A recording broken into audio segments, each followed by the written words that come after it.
You can be angry about it if you want. That's not a bad thing. But the way out is not to borrow your way off of the bottom rung of the income ladder. The way out is to cut your lifestyle to nothing and work like a maniac and get your income up. Get your income up, get your income up, get your income up. Dave Ramsey sits down with George Kamel and the money conversation gets brutally honest fast. They challenge popular financial advice, expose costly mistakes, for example, borrowing things that almost do not matter, breaking down hard truths people need to hear about building wealth as well as budgeting. And of course, Dave Ramsey does not hold back. Breaking it down on Debt Disaster Daily. Subscribe for more financial chaos. Most of the viewers watching this channel are not subscribed, so consider subscribing. You can always change your mind later. Without further ado, let's jump in. If you find yourself with a low income and no money, the way out of the situation is not borrowing money to buy things. That will nail your feet to the floor and you will not be able to move. It's a trap. And that's why payday lenders, pawn shops, rent to own, and tote the note lots are in the poor end of town. They're not in the rich end of town. Because they oppress, they take advantage of people with low incomes who feel trapped and desperate. I have been broke. I've never been poor. Poor is a state of mind. Poor is I'm trapped and there's no way out, so I'm forced to rent my washer and dryer at the rent-all place. I'm forced to buy a car and pay 3 times too much for it at an interest rate that can't even be calculated on the tote the note lot. Or I'm going to borrow money at 800% interest. That's actually what it is. It's not an exaggeration. At a payday lender. Yeah, that's disgusting, man. That really is disgusting. Because it feels like I'm trapped and I'm grabbing for anything that I can get a hold of to get out of this trap.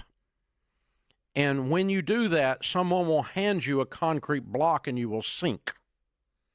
They will not hand you a life preserver. And that includes going to a car dealer when you make $25,000 a year and you're 24 years old to get your $1,000 car worked on in the repair shop. That's 100% of the time not going to go well. They are not set up to serve that clientele. They're not set up for it. They don't even know how. Their brains don't even work that way. And so you can be angry about it if you want. That's not a bad thing. But the way out is not to borrow your way off of the bottom rung of the income ladder. The way out is to cut your lifestyle to nothing and work like a maniac and get your income up. Get your income up, get your income up, get your income up. You do not, when you're in a situation like that, and I have been there, you do not have any time or margin for any kind of relaxation or luxury. In a country that is full of relaxation and luxury, every Instagram feed is some bullcrap thing that you don't need to be messing with. You don't need to look at any kind of social media when you're in that situation. All you need to do is work. My grandmother used to say there's a great place to go when you're broke, to work. And it's the only way off the bottom. But it will get you off the bottom. It'll get you out. You're not stuck. You live in the greatest country the world has ever known. And if you simply get up and go work 6 jobs, today you can make $20 an hour at Target and FedEx. Throwing boxes. Today you can make serious. You do not have to have a master's degree in finance to make a really good living today. And once you get your income where you can go buy a $3,000 car for cash, now things start to loosen up a little bit. And then you can go buy a $6,000 car for cash. And because the good news is a $3,000 car in 1 year does not go down in value. It's pretty well done. So you can take your $3,000, $4,000, add to that, get a $7,000. This is how Sharon and I got out after we went bankrupt and lost everything and had 2 little babies. We did a borrowed car to a $1,000, $1,500 car to a $3,500 car. Those are the real numbers. I remember distinctly when I bought the first $10,000 car after bankruptcy. It was several years later. Wow. It wasn't 20 minutes later, and I wasn't trying to rebuild my credit because credit had not served me well. I was done with credit. And so I went to all the way to the bottom, lost everything, started in the hole because I still owed the IRS. My net worth was not zero. It was negative. I owed the IRS money because you can't bankrupt those buttholes. And so I still got the IRS.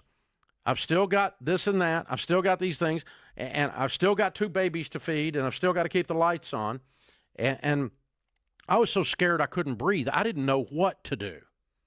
And so if you're in that situation, I've been there.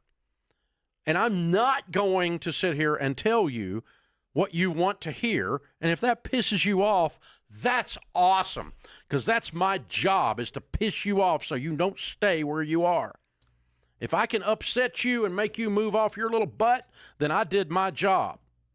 Because that's what people did with me. They didn't look at me and go, oh, well, Dave, you need a government program.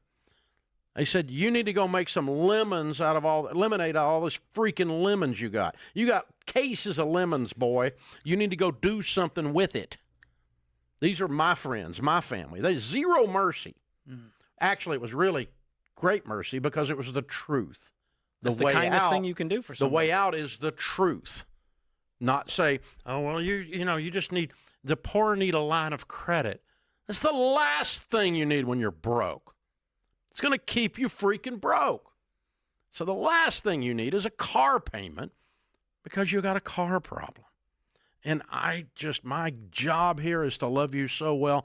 I remember how that feels, and I am not going to tolerate the narrative of lies that are going to be thrown at you. I'm a consumer advocate. We're here, George and I are here to help you, not anything else. You're not our entertainment value. We were entertained long before we got to these microphones. Doesn't take much. Yeah, guys. At the end of the day, we're all consumers here, so it is what it is. Moral of the story, hope that one's crystal clear. If you get pissed off at the likes of Ramsey, I don't even... That's a good thing, and yet I don't even know what to react to that. Because there's far worse people, and those who have been watching my channel, they already know there's far worse people who will tell you the brutal truth, and they'll call you a fucking idiot. If this hits hard, like the video. If this is speaking to you, like the video. I don't want you to just like the video. I want you to get up and do what you gotta do. Because this video is crystal clear. Anyways, guys, thank y'all for watching. This is Debt Disaster Daily. Subscribe for more financial chaos and truths. And we're signing out.